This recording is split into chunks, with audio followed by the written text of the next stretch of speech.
ঠান্ডা মাথায় আজকে রাতের বেলা চিন্তা করবা যে আল্লাহ পাক তোমাকে কি জন্য দুনিয়ায় পাঠিয়েছেন। একটু চিন্তা করবা, 1 মিনিট একটু চিন্তা করবা যে তুমি পৃথিবীতে নাই, তুমি পৃথিবীতে নাই, তুমি মারা গেছো। চিন্তা করবা তুমি মারা গেছো। এরপর চিন্তা করবা তুমি যে মারা গেছো পৃথিবীর কারো কোনো সমস্যা হচ্ছে কিনা। তুমি যে মারা গেছো পৃথিবী কি থেমে আছে? তোমার পরিবার থেমে থাকবে? তোমার শিক্ষা, তোমার বন্ধু বান্ধব, তোমার আত্মীয় স্বজন কেউ থেমে থাকবে? কেউ থেমে থাকবে না। তুমি পৃথিবীতে থাকো বা না থাকো কারো কিছু আসে যাবে না। আল্লাহ পাক তোমাকে যে পৃথিবীতে রেখেছেন একটা সুযোগ খালি দিয়েছেন, যাতে তুমি আল্লাহর দ্বীনের জন্য কিছু করতে পারো। এটাই আল্লাহ তোমার কাছে চান, আর কিচ্ছু চান না। আর কিচ্ছু আল্লাহ তোমার কাছে চান না। আল্লাহ চান তুমি একজন ভালো মানুষ হও, ভালো মুসলিম হও এবং দ্বীনের জন্য কিছু খেদমত করে পৃথিবী থেকে বিদায় নাও। এই দিন তুমি ছাড়াও বিজয়ী হবে ইনশাআল্লাহ। তুমি থাকো বা না থাকো এই দিন কিন্তু বিজয়ী হবেই। হয় তোমাকে নিয়ে হবে অথবা তোমাকে ছাড়াই হবে। জীবনের উদ্দেশ্য ফিক্স করো। জীবনের উদ্দেশ্য একটাই, জান্নাত। জান্নাত পাওয়ার জন্য যা করা দরকার তাই করতে হবে।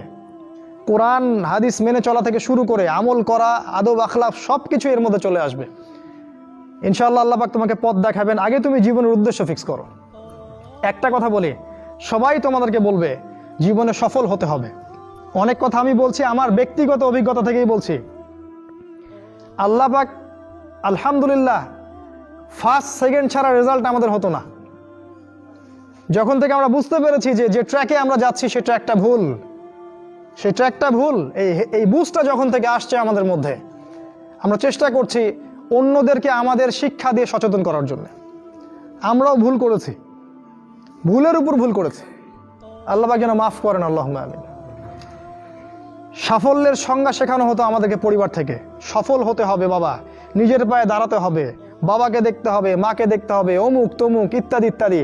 বিয়ে করবি কি নিয়ে, তোর তো কিছুই নাই, বলে নাই কথাগুলো আপনাদেরকে। চাকরি বাকরি করতে হবে, প্রতিষ্ঠিত হতে হবে। শোনো, সাফল্যের একটা সংজ্ঞা দিয়েছেন আল্লাহ কোরআনে, একটাই সংজ্ঞা, সূরা আল ইমরানের মধ্যে আছে। আজকে আমি সব ডিটেলস বলার সময় পাচ্ছি না। সূরা আল ইমরানের মধ্যে আছে, কুল্লু নাফসিন যায়িকাতুল মাউত, প্রত্যেকটা নফস মারা যাবে এবং কিয়ামতের মাঠে তাদের পুরোপুরি প্রতিদান তাদেরকে দেয়া হবে। এখানে আল্লাহ সাফল্যের সংজ্ঞা দিয়েছেন, ফামান যুহজিহা আনিন নার ওয়া উদখিলাল জান্নাহ ফাকাদ ফাজ।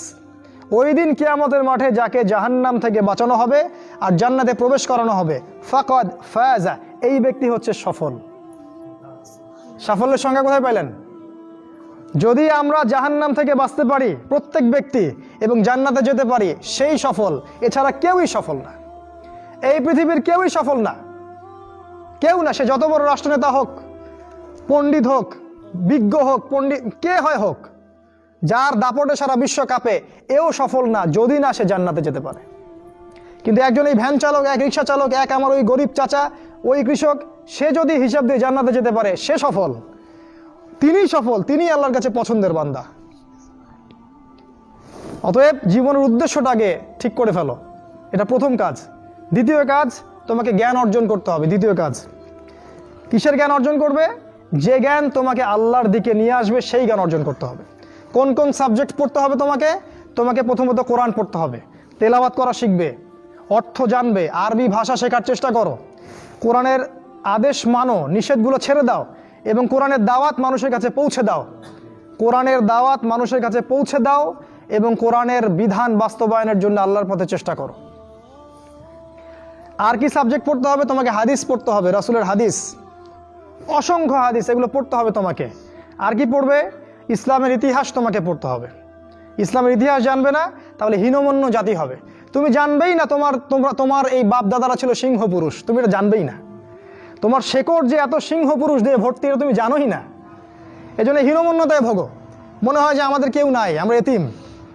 জি না, আমরা এই বিশ্ব শাসন করেছি 100 বছর আগেও। 100 বছর আগেও এই পুরো বিশ্ব আমাদের হাতে ছিল। এখন যা দেখছো এরকম অতীত এরকম ছিল না। একটা ওমরের হুঙ্কারে সারা বিশ্ব কেঁপে যাইতো। এক আলী রাদিয়াল্লাহু আনহু যদি জিহাদের মাঠে হুঙ্কার দিতেন, সমস্ত কাফের হৃদয় একদম দরদর করে কাঁপতে থাকতো। আমাদের সিংহ পুরুষ বাবারা দাদারা এরকম ছিলেন। আমরা এত হীনমন্য জাতি ছিলাম না। আজকে আমরা আমাদের পরিচয় ভুলে গেছি, পরিচয় ভুলে গেছি। ইতিহাস পড়তে হবে তোমাকে। আর কি পড়তে হবে? ইসলামের অর্থনীতি পড়বে, অর্থনীতি জানো না, তুমি হালাল হারাম বুঝতে পারবে না। ওরা তোমার সাথে প্রতারণা করে এমন হারাম ঢুকিয়ে দিবে তুমি বুঝতেই পারবে না এটা হারাম ছিল। ইকোনমিক্স পড়তে হবে, খুব ইম্পর্টেন্ট সাবজেক্ট এই জামানার জন্য। আর কি পড়তে? পলিটিক্যাল সায়েন্স, এই বিশ্ব রাজনীতি সম্পর্কে পড়াশোনা করবে, এটা গুরুত্বপূর্ণ সাবজেক্ট। এছাড়া জেনারেল লাইনে যে পড়াশোনাগুলো করছো এগুলো ভালো, আমি এগুলো পড়তে নিষেধ করিনি। আমি বলেছি এগুলোর শিকড়টা হবে ইসলামিক। তুমি ডাক্তার হও আর ইঞ্জিনিয়ার হও আর কি হও এটাতে আমাদের কোনো আপত্তি নাই, শিকড়টা হতে হবে ইসলামিক, কোরআন এবং সুন্নাহ ভিত্তিক। আর একটা সাবজেক্ট পড়বে ফিকহ। ফিকহ যদি না পড়ো তাহলে কি হবে জানো? তাহলে নফল মোস্তাহাব আমলগুলো নিয়ে মারামারি কাটাকাটি করে ফরজ ঐক্য নষ্ট করে ফেলবা। এখনকার দেখো না যে অল্প কিছু পড়াশোনা করে 2 পাতা পড়াশোনা করে দায়ী হয়ে গেছে একেবারে। কোরআনটা ঠিক মতো পড়তে পারে না, কোরআনটা রিডিং ঠিক মতো পড়তে পারে না, বড় বড় ফতোয়া দিয়ে বেড়াচ্ছে ওইটা হালাল আর ওইটা হারাম, ওইটা অমুকের এই নাই অমুকের সেই নাই। হচ্ছে না এটা ফিকহ না জানার কারণে হচ্ছে। ফিকহের বুঝ কঠিন বুঝ, গভীর বুঝ। এই জন্য ইমাম আবু হানিফা থেকে শুরু করে যত ফকিহ ছিলেন সবাইকে ভক্তি শ্রদ্ধা সম্মান করতে শিখো। ফিকহটা অনেক কঠিন একটা জিনিস, আমরা তো এখানে সমালোচনা বেশি করতে চাই, এটা ঠিক না। এই ফিকহের জ্ঞান না থাকলে তুমি কোনটা ফরজ, কোনটাকে বেশি গুরুত্ব দেওয়া লাগবে, কোনটা নফল, কোনটাকে মুস্তাহাব, কোনটা ওয়াজিব পর্যায়ের, কোনটা সুন্নতে মুআক্কাদা, কোনটা কি সব বুঝতে পারবে না। আর না বুঝতে পারলে তুমি কি করবা? যে বিষয়ে ছাড় দেয়া যেত সেটাকে ছাড় না দিয়ে তুমি বড় বড় জিনিসগুলোকে ভেঙে ফেলবা। খেয়াল করে দেখবেন ছোট ছোট মাসআলাগুলোকে নিয়ে, যেগুলো ইখতিলাফি মাসআলা, যেগুলো নিয়ে সাহাবায়ে কেরামদের মধ্যে দ্বিমত ছিল, এগুলোকে নিয়ে বাংলাদেশে শত শত দল হয়ে গেছে, হয় নাই? কোন দল কি বলেছে আল্লাহ নাই? কোন দল বলে যে রাসূল নাই, কোরআন নাই, আমাদের কেবলা আলাদা, এটা বলে? সবার আল্লাহ এক, রাসূল এক, কেবলা এক, কোরআন এক, সুন্নাহ এক, সব এক। তাহলে এতগুলো দল কেন হলো? ওই যে সংকীর্ণ মানসিকতা এবং এই ফিকহের বুঝ না থাকার কারণে হয়েছে। তাই ফিকহটা পড়বে, না হলে তোমার দ্বারা উপকার না হয় উম্মার ক্ষতি হয়ে যাবে, তোমার দ্বারা উপকার না হয় উম্মার ক্ষতি হয়ে যাবে। আর 2-1টা সাবজেক্ট বলছি, জিও পলিটিক্স, ভূ রাজনৈতিক প্রেক্ষাপটটা পড়তে হবে তোমাকে। এর সাথে একটা সাবজেক্ট অবশ্যই পড়বে রাসূলুল্লাহ সাল্লাল্লাহু আলাইহি ওয়াসাল্লামের জীবনী। এই কয়েকটা সাবজেক্ট পড়তে পারো, শেষ জামানায় ইনশাআল্লাহ আল্লাহ পাক তোমার হাতে পতাকা দিবেন এবং তুমি আল্লাহর দ্বীনের পতাকা বহন করবে ইনশাআল্লাহ। জ্ঞান নাই, কিচ্ছু করতে পারবে না। যদি তুমি জ্ঞান অর্জন করতে না পারো তুমি বাতিলের মোকাবেলা করতে পারবে না। এখনকার যুদ্ধটা অস্ত্রের যুদ্ধ না, এখনকার যুদ্ধ জ্ঞানের যুদ্ধ।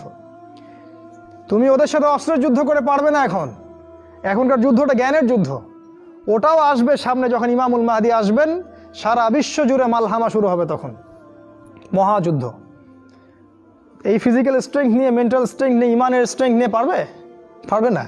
জ্ঞান অর্জন করো, কারণ রাসূল সাল্লাল্লাহু আলাইহি ওয়াসাল্লামকে প্রথম আল্লাহ আদেশ করেছেন ইকরা, পড়ুন পড়ুন পড়ুন। জ্ঞান নাই, সমাজ সংস্কার করতে পারবে না। এটা 2। 3 নাম্বার হচ্ছে জ্ঞান অনুযায়ী আমল করতে শেখো দ্রুত। যতটুকু জানলা আমল করতে শেখো, আগামীকালের জন্য ফেলে রাখবে না। আজকে যা শিখেছো আজকে আমল করো, রাসূলের সুন্নাহগুলোকে গুরুত্ব দিয়ে করো। যেখানে ইসলাম প্রশস্ততা দিয়েছে সেখানে প্রশস্ততা প্রদর্শন করো, যেখানে প্রশস্ততা নাই সেখানে ওটাই মেনে চলো। ইসলাম একটা প্রশস্ত রিলিজন, এখানে অনেক কিছু প্রশস্ততা আছে, সেই প্রশস্ত ইসলাম ফলো করো, আমলগুলো করো। প্রতিদিন 5 ওয়াক্ত সালাত মসজিদে জামাতের সাথে পড়তে হবে। যখন তুমি রমাজান মাস পাবে সওম রাখতে হবে, জাকাতের সম্পদ আসলে জাকাত দিবে, মানুষের সাথে ভালো আচরণ করতে শিখো, উম্মাহকে ঐক্যবদ্ধ করতে শিখো, কোরআনের জ্ঞান অর্জন করো, সুন্নাহর জ্ঞান অর্জন করো এবং জানা অনুযায়ী আমল করে তুমি তোমার নিজের ভিতরে একটা পরিবর্তন নিয়ে আসো। পবিত্র হওয়ার চেষ্টা করো, সব পাপ থেকে তওবা করে ফিরে আসো। রাসূলের সুন্নাহগুলোকে গুরুত্ব দাও। A to Z, বাথরুমে যাওয়া থেকে শুরু করে তোমার জীবনের প্রতিটা ক্ষেত্রে নবীজির সুন্নাহগুলোকে তোমার উপর বাস্তবায়ন করো। নিজের উপর সুন্নাহ নাই, তুমি সমাজে সুন্নাহ বাস্তবায়ন করতে পারবে না। 3 নাম্বার। 4 নাম্বার, আদর্শ পরিবার গড়ে তোলো। আদর্শ পরিবার গড়ে তোলার জন্য তোমাকে তাড়াতাড়ি বিয়ে করতে হবে। তোমার সামর্থ্য আছে, শারীরিক মানসিক সামর্থ্য আছে, রুজির একটা ব্যবস্থা আছে, বিয়ে করে ফেলো, দেরি করবে না। বিয়ে করে ফেলো, দেরি করবে না। আমি বলছি অবশ্যই অবশ্যই তোমার শারীরিক সামর্থ্য থাকতে হবে, মানসিক সামর্থ্য থাকতে হবে, অর্থনৈতিক সামর্থ্য থাকতে হবে, একটা মেয়ের রেসপন্সিবিলিটি নেওয়ার সামর্থ্য থাকতে হবে। সামর্থ্য হয়ে গেলেই তুমি বিয়ে করে ফেলবে, আর কোনো দিকে দেখার দরকার নাই। এমনকি তোমার যদি একাধিক বিয়ে করার সামর্থ্য থাকে সেটাও তোমাকে করতে হবে। যার একাধিক বিয়ে করার সামর্থ্য আছে সে যদি না করে সেটাই তার জন্য গুনার কাজ। জি, এই কথাগুলো বলার সাহস পায় না অনেকে, এই কথাগুলো বলার সাহস হয় না, আলেমদেরই হয় না। দুইটা বিয়ে করলে মানুষ আবার কি মনে করবে, আমার মনে হয় চরিত্রের সমস্যা ইত্যাদি ইত্যাদি। আরে বোকা, তাহলে কোরআনের মধ্যে 4টা বিয়ের কথা আসলো কেন? আল্লাহ পাক কি এমনি এমনি আয়াত নাজিল করলেন নাকি? আল্লাহ পাক খুব ভালো করেই জানেন ছেলেদের চেয়ে মেয়েদের সংখ্যা বেশি হবে, অনেক ছেলে মারা যাবে, মেয়েরা সমাজে বেঁচে থাকবে। কত অসংখ্য এতিম মেয়ে সমাজে পড়ে আছে, অসংখ্য বিধবা মেয়ে সমাজে পড়ে আছে। ওদের দায়িত্ব নিতে হবে না? কে নিবে ওদের দায়িত্ব? যদি ছেলেরা দায়িত্ব না নেয় কে দায়িত্ব নিবে? ওই মেয়েগুলা কি সমাজের প্রজাপতি হয়ে থাকবে? ওরা কি পতিতালয়ের সম্পত্তি হবে? ওদের অধিকার নাই? এখানে অধিকার দিলে আমরা চরিত্র খারাপ হয়ে যায়। আর এদের সাথে তোমরা সারা দেশে এবং বিশ্বে জেনা করে বেড়াচ্ছ, এগুলাতে চরিত্র খারাপ হয় না। একটা ছেলে বিয়ে করার পরেও 10টা মেয়ের সাথে পরকীয়া করে, এটাতে চরিত্র খারাপ হয় না। কিন্তু যদি আরেকটা বিয়ে করে তখন সমাজের মানুষ তাকে বাঁকা চোখে দেখা শুরু করে। এটা জাহিলিয়াত, এটা পুরো সম্পূর্ণ মক্কার জাহিলিয়াত চলছে। দ্রুত বিয়ে করো, বিয়ে করে আদর্শ পরিবার গঠন করবে। পরিবারটা এত শক্তিশালী হবে যে পরিবারের ভিতর যেন কোনো রকম শিরক, কোনো বেদাত, কোনো কুফর, কোনো হারাম ঢুকতে না পারে। পারবে না ইনশাআল্লাহ? ইনশাআল্লাহ। 5 নাম্বার, তোমার সন্তানদেরকে মানুষ করে যাও। কালকে তুমি থাকবে না, তোমার সন্তানরা বেঁচে থাকবে। এক একটা সন্তান, এই যে বাচ্চাগুলোকে এমনভাবে বড় করতে হবে যাতে এরা আগামী দিনের ওমর হয়, আগামী দিনের হামজা হয়, আগামী দিনের খালিদ বিন ওয়ালিদ রাদিয়াল্লাহু আনহু হতে পারে ইনশাআল্লাহ। নিজে কি করেছি, সারা জীবন বৃথা চলে গেল। নিজের সাথে যা হয়েছে হয়েছে, বাচ্চাদের সাথে আর রিস্ক নেবেন না। বাচ্চাদেরকে ধ্বংস করবেন না আল্লাহর ওয়াস্তে। ওদেরকে আল্লাহর পথে দিয়ে দিন, দিন শেখান, কোরআন শেখান, হাদিস শেখান, ডিনামাইট করে গড়ে তোলেন।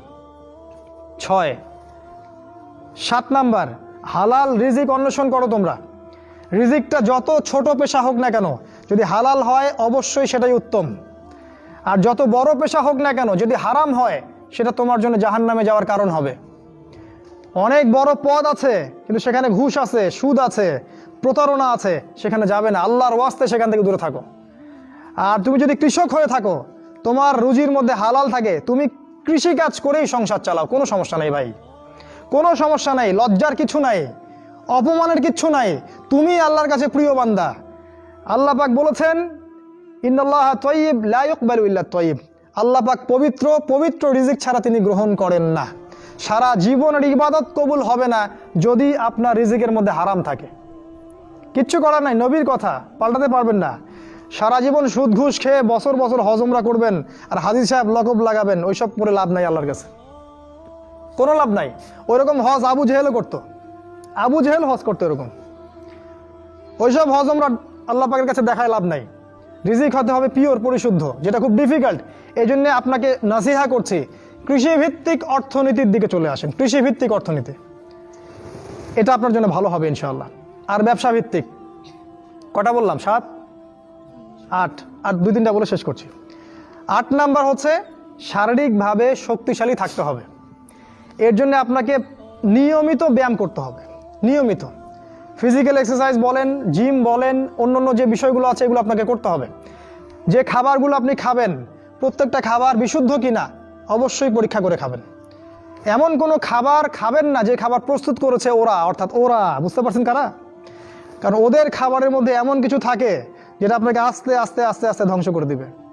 এত ক্যান্সারের রোগী আগে ছিল, এত ডায়াবেটিসের রোগী আগে ছিল, এই যে প্রেশার, হাবি জাবি, স্ট্রোক এগুলো আগে ছিল না, এগুলো রোগ আগে ছিল না।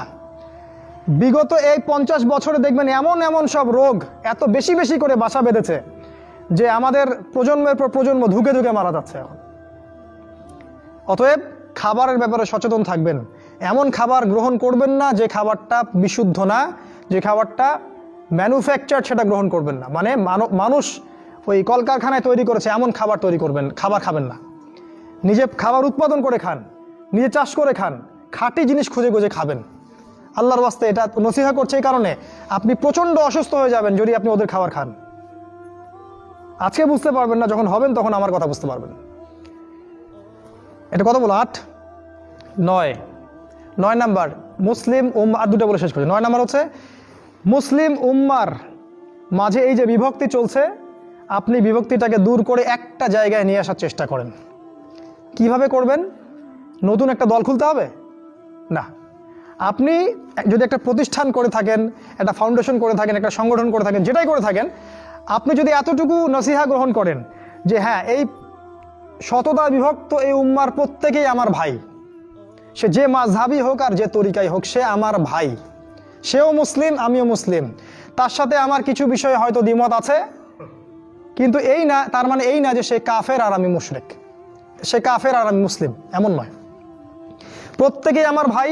প্রত্যেকটা দলের মধ্যে যদি ভালো ভালো কিছু পান, সেই ভালোটুকু আপনি গ্রহণ করেন। আপনি দেখবেন প্রতিটা দলের মধ্যেই ভালো না কিছু আছে, আছে না? নাকি নাই, সবই খারাপ? প্রত্যেকটা ইসলামপন্থী দলের মধ্যেই ভালো কিছু না কিছু অবশ্যই আছে। সেই ভালোটাকে আপনি নিয়ে নেন, ব্যাস হয়ে গেল। আর প্রতিটা ইসলামপন্থী দলের মধ্যে দেখবেন কিছু না কিছু বিতর্কিত বিষয় আছেই। নাকি সব 100% পারফেক্ট? আছেই। ওগুলোকে আপনি ছেড়ে দেন, দিয়ে আপনি সবাইকে নিয়ে বসার চেষ্টা করেন। যেটাই করবেন সবাইকে নিয়ে করার চেষ্টা করেন। হ্যাঁ, এখানে মতবিরোধপূর্ণ যে মাসআলাগুলো আছে, এখানে আপনি উদারতা প্রদর্শন করুন। ফিকহের ব্যাপারে উদারতা প্রদর্শন করুন, আকীদার ব্যাপারে আপনি স্ট্রং থাকেন, ব্যাস। এভাবে আপনি উম্মার মধ্যে একটা ঐক্য আনতে পারবেন ইনশাআল্লাহ। আর এই উম্মার ঐক্য যদি না থাকে, তাহলে আগামী দিনগুলোতে এই উম্মাকে বাঁচাতে পারবে না কেউ না। এই উম্মার ঐক্য যদি ধ্বংস হয়ে যায়, যেটা হয়ে গেছে প্রায়, এই অবস্থা যদি চলতে থাকে আগামী 10 বছর, এই উম্মার ধ্বংস কেউ ঠেকাতে পারবে না, ইল্লা মাশা আল্লাহ। খুবই কনসিয়াস থাকেন, এটা ফরজ জিনিস। ওয়াতাসিমু বিহাবলিল্লাহি জামিআ, আল্লাহ পাক বলেছেন আল্লাহর রজ্জু একসাথে শক্ত করে ধরো, এটা আল্লাহর আদেশ। আর যেটা আল্লাহর আদেশ সেটা ফরজ। আপনার জোরে আমিন বলা ফরজ নয়, পায়ে পা লাগানো ফরজ নয়, রফুল ইয়াদাইন করা ফরজ নয়, আপনারা যে আরো জিকিরের তরিকাগুলো বের করেছেন এগুলো ফরজ নয়। এগুলো গুরুত্বপূর্ণ হতে পারে, সুন্নাহ, ফরজ নয়। ওয়াতাসিমু এটা ফরজ। আল্লাহর রজ্জু সব শক্ত করে একসাথে ধরে থাকো, এটা ফরজ। আপনি ফরজটাকে ছেড়ে দিয়ে সুন্নাহ ধরতে পারেন না। যদি ধরেন তাহলে আপনি আপনার নির্বোধ, আপনি বোঝেন না যে কোনটাকে বেশি গুরুত্ব দিতে হবে। অতএব উম্মার ঐক্যের জন্য কাজ করুন। যারা ঐক্যের জন্য কাজ করছে ওদেরকে সহযোগিতা করুন। আপনার সময় থাকলে সময় দেন, মেধা থাকলে মেধা দেন, অর্থ থাকলে অর্থ দেন, অথবা দোয়া করে সহযোগিতা করুন। যেভাবে পারেন আপনি তাদেরকে সহযোগিতা করুন। লাস্ট আরেকটা হচ্ছে, আপনাকে আল্লাহ পাক যে সময়টুকু দিয়েছেন এই যৌবনের, এই দুনিয়ার জীবনের, আল্লাহর দ্বীনের দাওয়াত আপনি প্রচার করেন। আপনার মধ্যে যতটুকু এলেম কালাম আছে, বাল্লিগু আন্নি ওয়ালাউ আয়া, একটা আয়াতও যদি জানো আমার পক্ষ থেকে, প্রচার করে দাও। প্রতিটা দিন আপনি আল্লাহর পথে দাওয়াতের জন্য নেমে পড়েন।